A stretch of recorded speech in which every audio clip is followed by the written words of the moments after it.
Dans l'assemblée des saints, assoiffé je me tiens, que ton onction descende sur moi.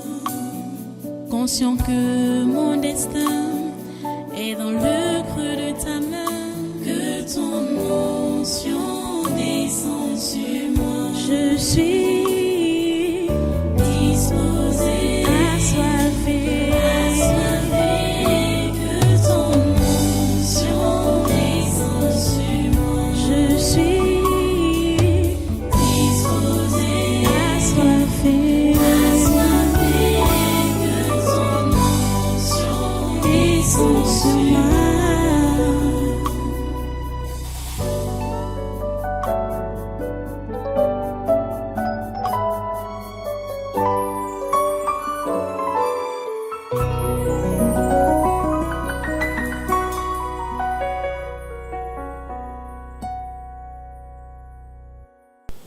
Nous allons lire donc Romains chapitre 12, à partir du verset 3. Nous sommes toujours en train de parler de la vie chrétienne normale. Et nous sommes en train de voir que chacun est appelé à apporter sa contribution. Chaque grappe doit produire du jus pour ne pas être détruite. Parce que quand il y a du jus dans une grappe, on dit ne la détruis pas, parce qu'il y a là une bénédiction. Tu dois transporter la bénédiction. Donc être donc utile autour de toi. On lit Romains 12, à partir du verset 3.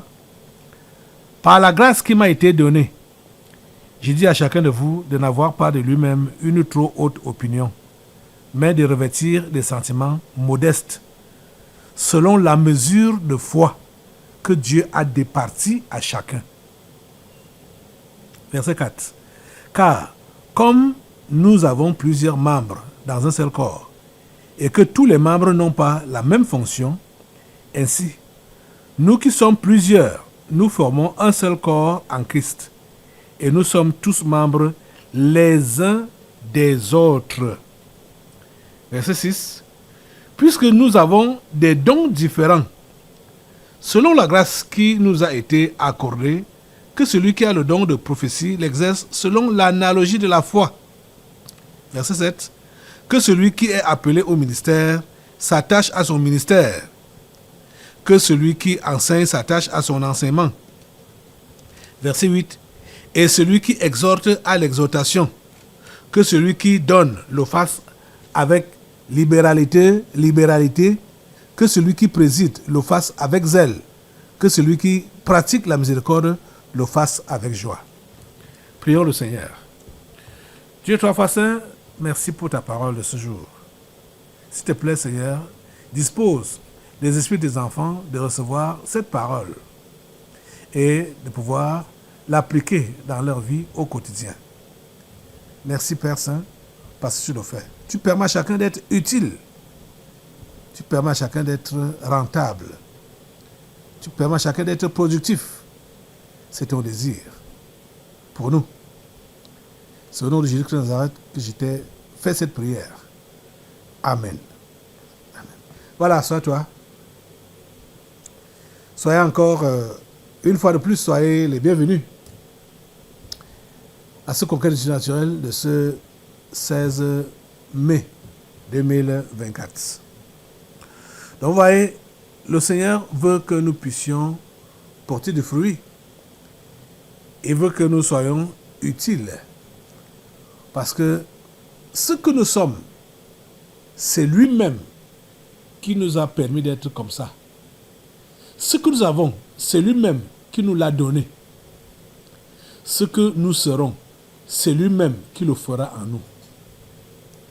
Comme c'est tellement clair dans ce passage qu'on a lu, on ne fera pas forcément la même chose. On n'a pas les mêmes capacités. On n'a pas les mêmes dons. Mais ce qui est sûr, chacun d'entre nous a reçu de Dieu quelque chose qu'il peut communiquer à l'autre. Quelque chose qui peut servir l'autre à grandir ou à s'établir. Nous sommes différents les uns des autres, ça c'est vrai. C'est pour cela aussi que Dieu nous a donné des dons différents, des exercices différents. Mais chacun doit se trouver quelque part. Chacun doit être quelque part. Bon.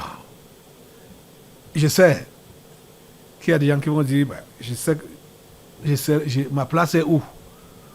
Ma place est à quel niveau? J'ai souvent dit que quand tu ne sais pas spécifiquement ce que tu dois faire, dispose-toi pour qu'on puisse t'utiliser. Ça ne manque pas. Dispose-toi pour qu'on puisse t'utiliser, pour te dire, fais ceci, fais cela. Je sais qu'il y a des gens qui ne savent pas avoir de l'initiative, ou des gens qui ne sont pas doués quelque part. Ils ont besoin de l'aide. Ça, c'est vrai. Ils ont besoin de l'aide parce qu'eux-mêmes, ce qu'ils ont en eux, c'est l'esprit d'aide. Je vous ai enseigné ici sur le ministère d'aide. Le ministère d'aide. Ce ministère-là, beaucoup de gens l'ont. Je veux dire même, toute l'assemblée on commence d'abord comme une aide dans le ministère, dans l'église. On commence comme une aide. Donc, on se dispose de façon à se faire utiliser partout où on va nous demander d'être utile. On va se faire utiliser dans ces domaines-là. Vous comprenez? Paul nous enseigne, il dit, par la grâce qui m'a été donnée, je dis à chacun de vous de n'avoir pas de lui-même une trop haute opinion.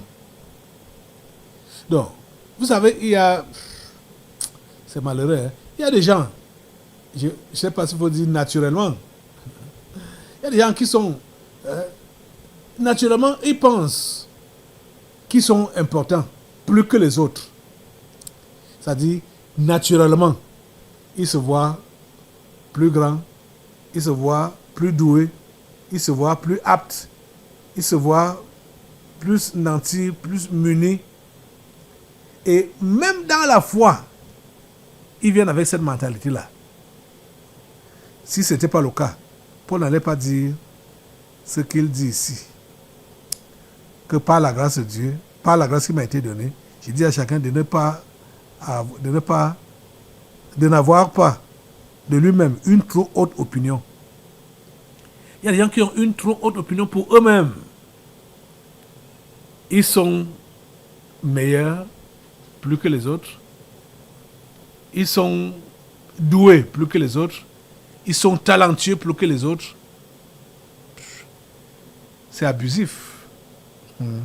C'est abusif. Mais qu'est-ce que la Bible nous demande de faire? De revêtir des sentiments modestes.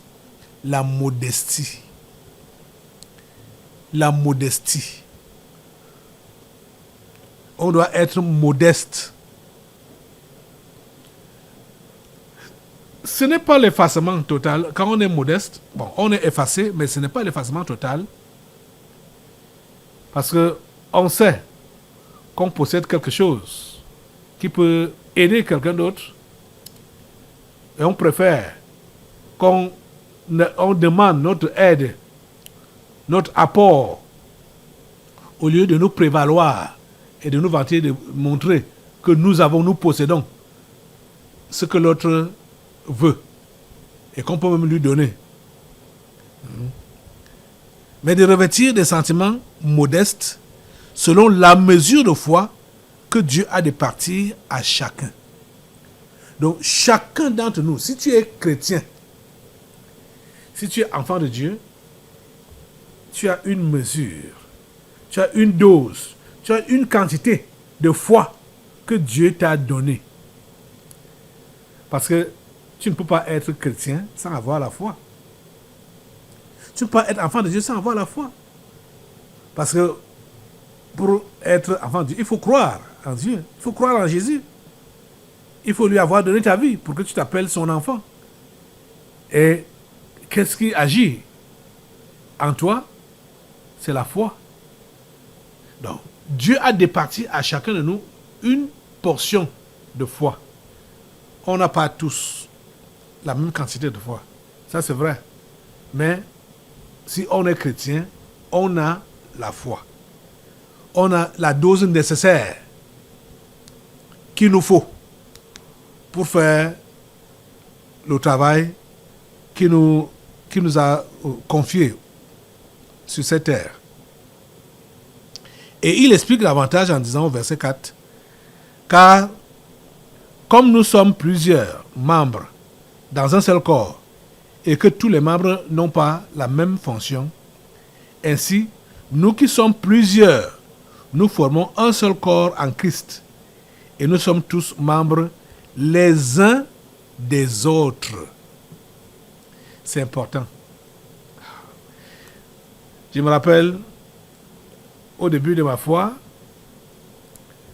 nous étions réellement attirés par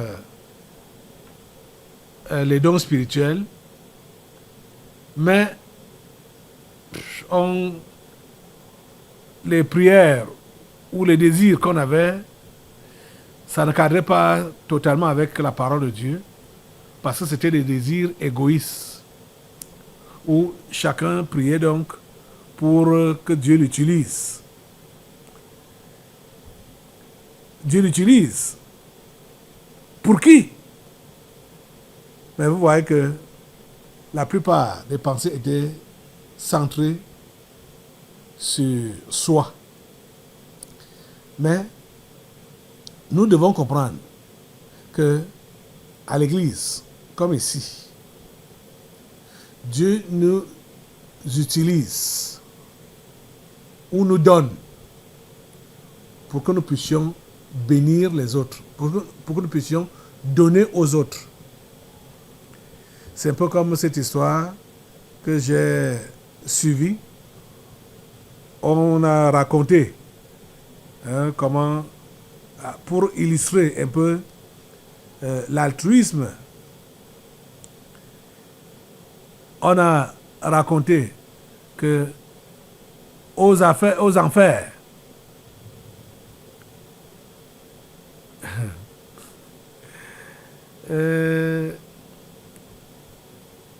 comme chacun est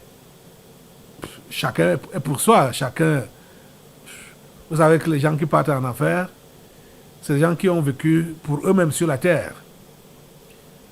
Donc, ils n'ont pas le sens d'amour, ils n'ont pas le souci des autres. Donc, quand les gens qui étaient dans cette cellule-là, cellule de l'enfer, il y avait également les gens dans un autre coin au paradis. Le temps de manger arrive. Ils ont tous la même quantité de cuillères. Les longues cuillères. Une cuillère que tu ne peux pas puiser et ramener ça dans ta bouche. Les longues cuillères de 3 mètres, par exemple, ou 2 mètres, ou 1 mètre. Et qu'est-ce qu'ils faisaient? Quand tu puises pour manger, tu ne peux pas te nourrir avec ça. Tu vas donc donner à ton voisin. Tu vas nourrir ton voisin. Quand tu nourris ton voisin, un autre voisin à côté te nourrit. Parce que les cuillères-là ne pouvaient pas servir ceux qui les utilisaient. Ils les utilisaient pour servir les autres. Ça, c'était pour donc illustrer l'altruisme qui doit animer l'enfant de Dieu. Il n'est pas là pour lui-même, il est là pour l'autre. Et c'est comme ça que Dieu nous a donc donné les dons. Même les dons, les grâces, les talents que Dieu nous a donnés, c'est pour servir les autres. Ce n'est pas pour se servir. En lisant même au niveau de 1 Corinthiens chapitre 12, qui parle de dons spirituels, le seul don qu'on voit que c'est pour l'édification, que c'est pour l'individu, même, ce n'est que le parler en langue. Le parler en langue. C'est ça qui est pour l'édification personnelle. Tous les autres dons, c'est pour servir l'assemblée. C'est pour servir la congrégation. Vous voyez? Donc, selon la mesure de chacun, selon la mesure de foi que Dieu a départi à chacun, comme verset 4, comme de bons... car comme nous avons plusieurs membres dans un seul corps, et que tous les membres n'ont pas la même fonction. Tous les membres n'ont pas la même fonction, mais c'est le même corps. Mais tous les membres n'ont pas la même fonction. Chacun fonctionne différemment. Chacun rend des services. Et les services qu'il rend, c'est pour l'ensemble du corps. Mais c'est différent des uns des autres. Ainsi, verset 5, ainsi, nous qui sommes plusieurs, nous formons un seul corps en Christ. Et nous sommes tous membres les uns des autres. Nous sommes tous membres les uns des autres. Tu es membre pour servir l'autre. L'autre est membre pour te servir. C'est comme ça que nous sommes. C'est pourquoi l'amour fraternel ne doit pas faire défaut parmi nous. L'amour fraternel. Franchement. Oh, les amis, la marque de Dieu en nous, je ne le dirai jamais assez, même la Bible ne le dira jamais assez, la marque de Dieu en nous, c'est l'amour. C'est l'amour. C'est sa marque. La marque déposée de Dieu en nous, c'est l'amour. Quand cette marque-là n'est pas en toi, tu n'es pas de Dieu. C'est-à-dire l'amour. Quand tu ne fonctionnes pas dans l'amour, tu n'es pas de Dieu. Tu n'es pas de Dieu. Même si tu fais quoi, tout doit être fait dans l'amour et avec amour. 1 Corinthiens 13 est clair là-dessus. Que on peut être généreux, on peut être talentueux, on peut faire du bien aux gens et tout. Mais si cela n'est pas fait dans l'amour, cela ne sert à rien. C'est une perte de temps. Je pense que chacun doit toujours se mirer par rapport à cette vérité de 1 Corinthiens chapitre 13. En tant que chrétien, est-ce que je fonctionne dans l'amour? Quand je vais poser tel acte, est-ce que ça va aider l'autre? Est-ce que c'est parce que je l'aime que je pose ça? Est-ce que ça va le faire avancer? Ça va permettre qu'il aime Dieu davantage? Ça va permettre qu'il serve Dieu davantage? Quand je pose tel acte, l'amour est altruiste. L'amour se préoccupe de l'autre et des autres. Ainsi, nous qui sommes plusieurs, nous formons un seul corps en Christ.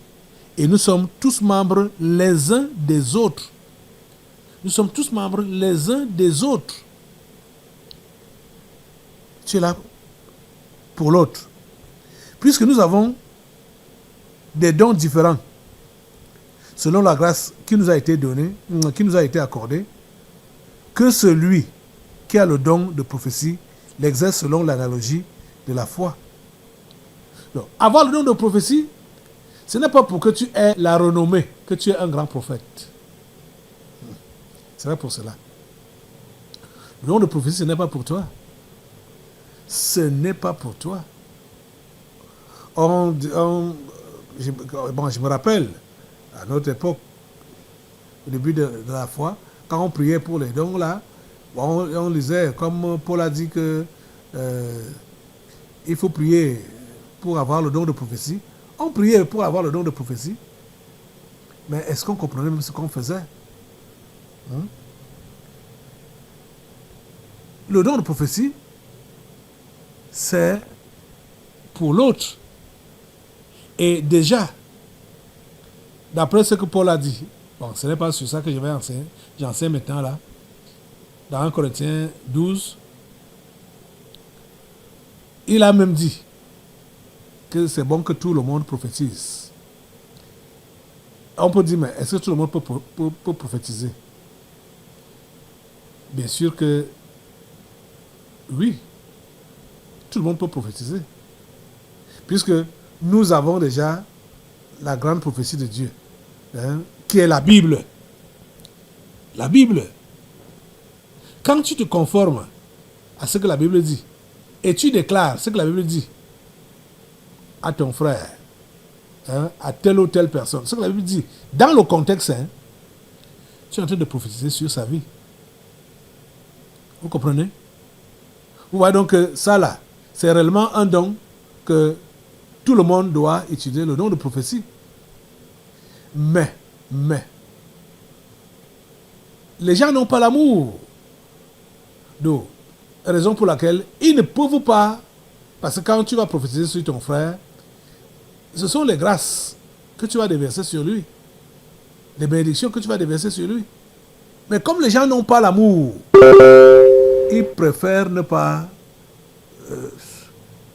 du moins, tenter dans ce domaine-là, puisqu'ils savent qu'ils ne vont pas, ils ne veulent pas le bien de l'autre.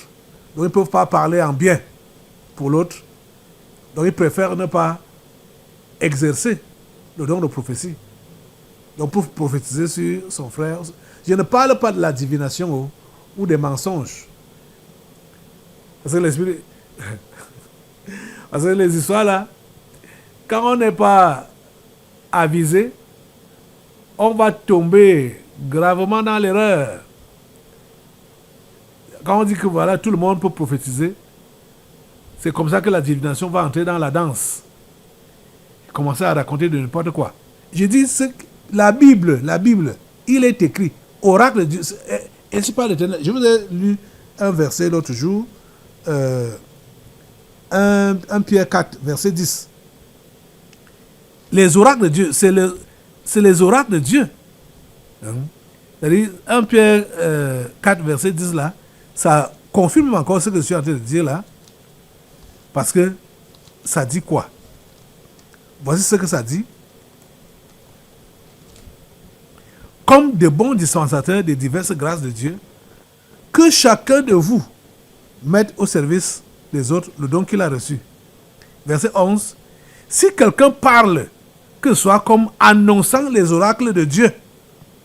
Voilà le verset 11. Si quelqu'un parle, que ce soit comme annonçant les oracles de Dieu. Donc ainsi parle l'Éternel. Vous voyez que j'avais raison. Tout le monde est appelé à prophétiser. Tout le monde, tous les chrétiens. Quand on dit tout le monde, tous les chrétiens sont appelés à prophétiser. C'est ça que Pierre dit ici. Donc, si quelqu'un parle, que ce soit comme annonçant les oracles de Dieu.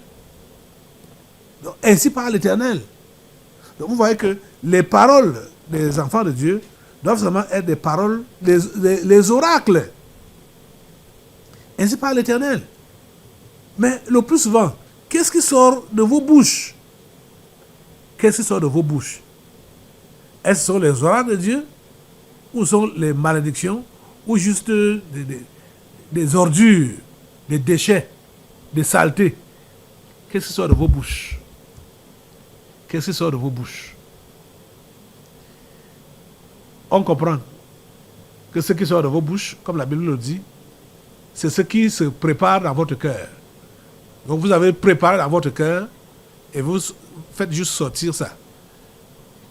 Parce que ça veut dire que c'est de l'abondance du cœur que la bouche parle. Votre cœur est rempli de quoi? De la parole de Dieu ou bien des saletés? des impuretés.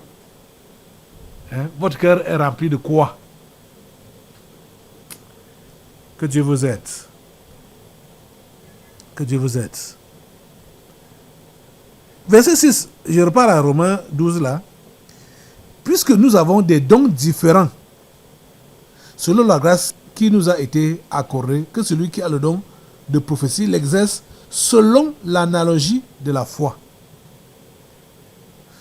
Tu as donc le don de prophétie, tu dois le faire selon l'analogie de la foi.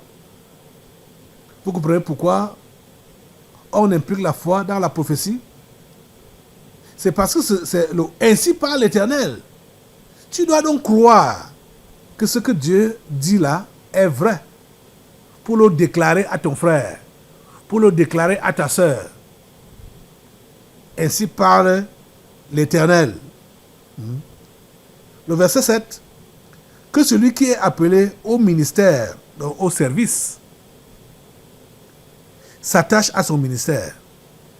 Que celui qui enseigne s'attache à son enseignement. Donc, chacun doit être concentré sur ce à quoi il est appelé. Quand j'ai démarré mes propos aujourd'hui, il y a dit que beaucoup ne savent même pas d'abord ce qu'ils sont appelés à faire. C'est pourquoi j'ai parlé d'abord de généralité. Donc, on doit être disposé à se faire utiliser. Quand on va vous dire, faites ceci, faites cela, vous le faites. Et vous le faites sans murmure. Vous vous disposez à travailler sans murmure. Ouais. Et celui qui exhorte à l'exhortation. Que celui qui donne le fasse avec libéralité. Vous voyez, ici, les amis, ne me dites pas que vous ne donnez pas parce que ce n'est pas votre ministère. Ce n'est pas votre don. Il me rappelle un jour, j'encourageais quelqu'un à être généreux vis-à-vis de l'autre. Vous savez comment la personne m'a repris? Cette personne a vu que moi j'étais en train de la forcer à faire ce que son cœur ne voulait pas. Hey. C'est-à-dire, si je dois faire du bien à quelqu'un, ça ne doit pas être d'une manière forcée. Il ne faut pas me forcer à le faire. Aïe. Vous écoutez ça? C'est déplacé. C'est déplacé. Parce que si on a vu un besoin et on voit que tu es capable de combler ce besoin-là, tu as de quoi combler ce besoin-là, on te dit fais ça. Mon ami, ne décline pas l'offre. Tu dois sauter sur l'occasion pour le faire. Ne dis pas que ce n'est pas mon don là-bas. Hein? Donc, je ne suis pas libéral, donc je ne peux pas donner. C'est quelle histoire là-bas? Hein? Ce n'est pas moi qui ai vu le besoin. Donc, il faut me laisser tranquille. Non, c'est pas gentil. C'est pas gentil. C'est pas gentil. Que celui qui donne le fasse avec libéralité. N'importe qui peut donner. Déjà même, ce que nous sommes en train de voir là, les différents dons, les différentes qualités, ça ne veut pas dire que ce n'est que telle personne qui peut faire ça. Mais quand on parle de dons, ça veut dire qu'il y a des gens qui excellent dans ce domaine-là. Donc c'est leur don. Ils sont doués pour le faire. Ils excellent. Mais en ce qui concerne la bonté, la générosité, on ne peut pas dire qu'on est chrétien, on ne va pas exercer la générosité ou la bonté. Hein? C'est-à-dire, toutes ces bonnes choses qu'on demande là, quand on est chrétien, on est appelé à le faire. On ne doit pas attendre que ce soit notre appel là-dedans. Je me rappelle, on avait... Hey, dans la jeunesse, on avait un groupe. Quelque part, dans ce groupe-là, il y avait des gens qui étaient... On a fait des ministères. Hein, il y avait des gens qui étaient dans le ministère de la... de compassion. Ministère de compassion. Donc c'est eux qui rendaient visite aux démunis, aux malheureux, pour leur apporter des dons. Ministère de compassion. Eh Seigneur, ta grâce. Que celui qui donne le fasse avec libéralité. Nous devons tous donner. Écoutez, quand Jésus a enseigné, il a dit quoi? Donnez et il vous sera donné. Le fait de donner, c'est d'abord, c'est tout le monde qui doit le faire. Donc, c'est différent dons qu'on voit là. C'est d'abord une généralité pour tout le monde qui dit qu'il est croyant chrétien. Mais on voit qu'il y a certains qui excellent donc dedans. Que celui qui préside le fasse avec zèle. Que celui qui pratique la miséricorde le fasse avec joie. Ministère de compassion, ministère de miséricorde. Je ne sais pas ceux qui étaient les promoteurs de ces ministères-là, ce qu'ils font aujourd'hui, s'ils continuent à exercer la compassion, hein, la miséricorde. Oh Seigneur, ta grâce. Mais je vais t'encourager, chrétien, qui que tu sois, comprends que dans tout ce qu'on a eu à citer là, tu n'es pas, même si tu n'es pas appelé à exceller dans l'un de ces domaines, tu peux prendre part à l'un de ces domaines. Il y aura des gens qui vont exceller dedans. Donc tu seras en train de les seconder, de les aider. D'où le ministère d'aide. Vous voyez que le ministère d'aide, c'est vraiment le ministère le plus populaire dans l'Église. Parce qu'il va aider dans tous les secteurs. Je dis dans tous les secteurs. Donc, il faut donc déjà te disposer. Ce que Dieu nous demande de faire, c'est d'avoir une bonne disposition d'esprit, d'être prêt à être utilisé, à se faire exploiter, oui, à se faire exploiter par le Seigneur. Donc, sois disposé à chaque fois qu'il a besoin de toi, dis-lui, me voici Seigneur, envoie-moi. Me voici Seigneur, envoie-moi. Les amis, cela va te permettre de toutes les manières d'avoir du jus et de porter du fruit et d'avoir du jus. On va se lever pour prier Dieu. Mets-toi debout pour le faire. Dis à Dieu, Seigneur Dieu, donne-moi la grâce de t'être utile. Donne-moi la grâce de t'être utile. Donne-moi la grâce de mettre au profit des autres ce que tu m'as donné. Donne-moi de servir ton Église, ton corps. Donne-moi de te servir. Donne-moi de me disposer au ministère d'aide. Merci Seigneur, parce que tu le fais. Au nom puissant de Jésus, j'ai prié. Amen. Amen. Voilà, assois-toi. Nous allons maintenant passer aux délivrances prophétiques. Dans l'assemblée tes desseins. Assoiffé, je me tiens. Que ton onction descende sur moi. Conscient que mon destin est dans le creux de ta main. Que ton onction descende sur moi. Je suis disposé, assoiffé, que ton onction descende sur moi. Je suis disposé, assoiffé,